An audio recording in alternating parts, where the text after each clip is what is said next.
مشکات شریف کی حدیث نمبر 14۔ ابو ہریرہ رضی اللہ تعالیٰ عنہ بیان کرتے ہیں، ایک دیہاتی نبی صلی اللہ علیہ وسلم کی خدمت میں حاضر ہوا تو اس نے عرض کیا، مجھے کوئی ایسا عمل بتائیں جس کے کرنے سے میں جنت میں داخل ہو جاؤں۔ آپ صلی اللہ علیہ وسلم نے فرمایا، تم اللہ کی عبادت کرو اور اس کے ساتھ کسی قسم کا شرک نہ کرو، فرض نماز قائم کرو، فرض زکوٰۃ ادا کرو اور رمضان کے روزے رکھو۔ اس نے کہا، اس ذات کی قسم جس کے ہاتھ میں میری جان ہے، میں اس میں کوئی کمی پیشی نہیں کروں گا۔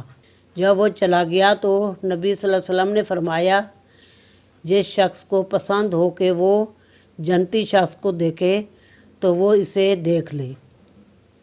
متفقہ علیہ۔ صحیح بخاری شریف حدیث نمبر 1397 اور صحیح مسلم شریف حدیث نمبر 14 اور 15۔